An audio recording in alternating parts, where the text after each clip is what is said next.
Qu'est-ce qu'on ferait pas pour tenir son rythme de vidéo YouTube? J'ai quitté la piscine pour vous faire une nouvelle vidéo aujourd'hui. Ça y est, je me suis changée et on se retrouve pour une nouvelle vidéo où je vais te parler de quelque chose d'assez ouf. J'ai littéralement arrêté de suivre toutes les stratégies à la mode, les réels qu'on voit passer, toutes les tendances et je me suis concentrée sur une seule chose qui a fait exploser mes ventes. Et il s'agit du copywriting. Pas de hack magique, pas de je poste 3 fois par semaine. Je me focalise surtout sur ça, sur le copywriting. Tu dois pouvoir avoir des posts qui vendent. Donc, je vais te montrer comment j'ai fait, qu'est-ce qui marche et comment tu peux toi aussi faire de même et arrêter de te fatiguer et écrire des contenus qui ne te déclenchent pas de vente. Pourquoi j'ai tout misé sur le copywriting? Eh bien, écoute, contexte, c'est que j'avais une audience qui était très correcte, mais je n'avais pas des ventes qui soient régulières. Donc, je me suis dit, il doit y avoir un truc quelque part pour que ça tombe pas aussi régulièrement que je le souhaite. J'en vis, mais voilà, je trouvais que c'était pas assez régulier. Et j'ai plusieurs abonnés qui viennent m'écrire et qui me disent « Eva, j'adore ton contenu, du coup, dis-moi en plus un petit peu sur tes services ». Certaines, je savais que c'était juste pour discuter et d'autres, je sentais qu'il y avait un besoin de clarification dans mon offre. Du coup, je me suis dit, ok, il y a quelque chose à revoir là. J'ai compris qu'en fait, le problème, c'était pas ma fréquence, mais c'était le message derrière. C'était pas l'algorithme, mais vraiment, qu'est-ce que je faisais passer comme message, quoi. Donc, j'ai fait l'exercice. J'ai repris mes pages de vente sur mon site, j'ai repris mes posts et je me suis dit, où est-ce que je peux clarifier les choses? Et parfois, il manquait ce fameux storytelling qui mène jusqu'à l'offre. En fait, quand vous faites des posts, il y a un truc dont je me rends compte, c'est qu'on ne met pas du tout assez en avant nos services dans notre copywriting. Le bon copywriting met en valeur l'offre à la fin. Et parfois, on va faire tout un speech, voilà, on raconte une histoire, un storytelling sur une cliente, et à la fin, on devrait en fait obligatoirement mettre « c'est exactement ce que j'enseigne dans ma formation ». C'est un exemple, bien sûr, mais il n'y a pas de lien, il n'y avait pas... Le storytelling est là pour ensuite vendre ton offre. Il n'est pas là juste pour faire joli. Et je pense que ça, c'était un manque où maintenant, systématiquement, j'essaye de mettre ça dans mes contenus parce qu'en fait, le copywriting se veut vecteur de chiffre d'affaires.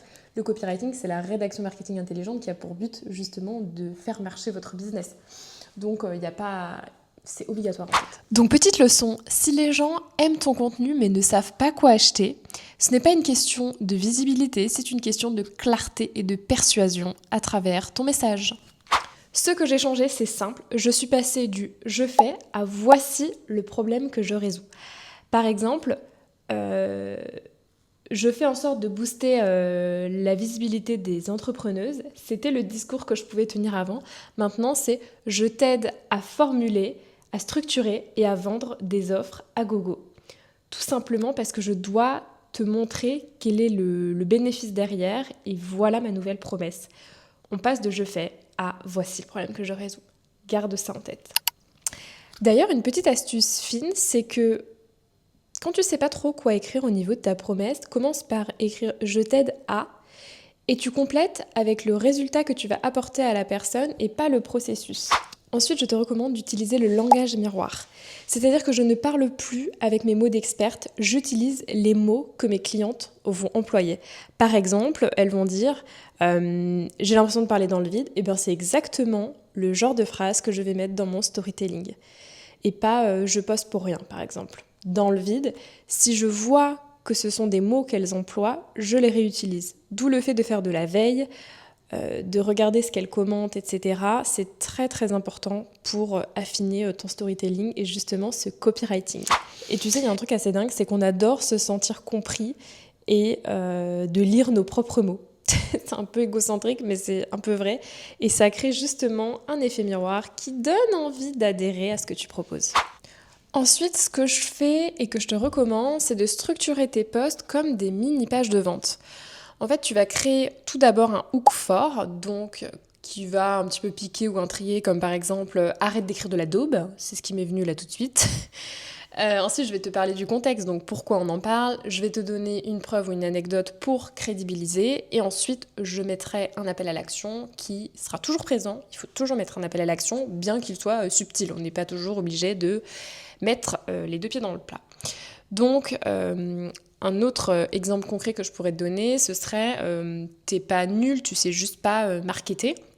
Donc derrière, je déroule pourquoi le problème il vient en fait de la reformulation et je te donne un exemple. Et ensuite, je te dis, si tu veux que je t'aide à te rendre inoubliable, viens, on en parle en DM par exemple. Voilà, ça c'est assez important, c'est de toujours se dire c'est des mini-pages de vente. En fait, c'est ça, des posts, c'est comme des mini-pages de vente. Et autre astuce ici, ton appel à l'action, il doit toujours être conversationnel. Par exemple, viens me dire ce qui te bloque en DM. C'est comme ça qu'on casse les barrières à l'entrée. Et ça m'amène à te parler de ce dernier point, c'est de placer des micro-ventes absolument partout.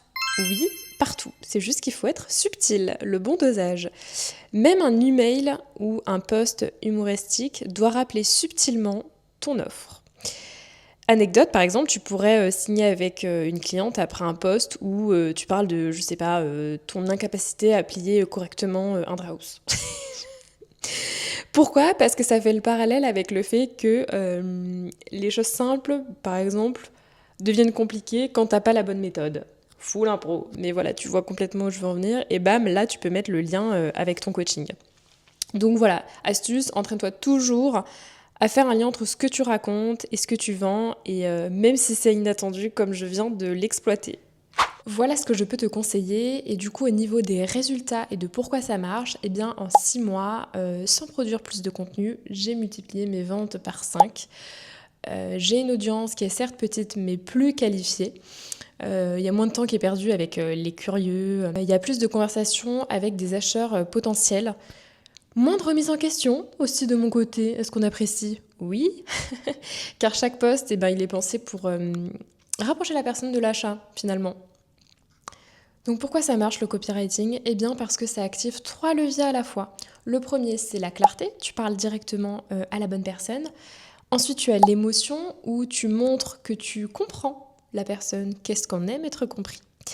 Et l'action où tu vas guider vers le prochain pas. On arrive au fait où je te donne ce que tu peux appliquer dès demain. J'ai bien dit dès demain. On arrête de repousser les choses. La procrastination est une tare. Donc, fais l'audit de ta bio. Est-ce qu'en 5 secondes, on sait à qui tu parles, ce que tu fais et le résultat concret ? Je te laisse faire ça. Ensuite, tu récoltes les mots de tes clients. Tu fouilles tes DM, tes questionnaires, tes retours et tu copie-colles leurs mots. Toutes ces preuves-là, en fait, ces mots-là, c'est un peu des mots-clés de ton copywriting et je veux que tu les emploies. Tu vas réécrire un ancien post, ça peut être un exercice en le structurant, comme une page de vente, comme j'ai parlé dans la vidéo, donc avec un hook, contexte, preuve, appel à l'action. Et avec ces fameux mots de tes clients, ça sera un bon exercice. C'est en faisant que ça devient fluide, donc il faut s'y mettre. Et tu ajoutes un appel à l'action conversationnelle dans 100% de tes contenus. Attention, je vais venir te botter les fesses. Donc c'est ça qui déclenche les leads. Si on ne te dit pas où aller, c'est comme un enfant, il faut lui montrer le chemin. C'est comme ça. Voilà, et écoute, je pense que tu comprends qu'il faut cesser d'être partout pour vendre et qu'il faut surtout parler mieux aux bonnes personnes. Donc le copywriting, c'est pas juste bien écrire, c'est écrire pour déclencher des ventes, un mouvement chez quelqu'un, en fait, l'amener vers l'action que tu veux.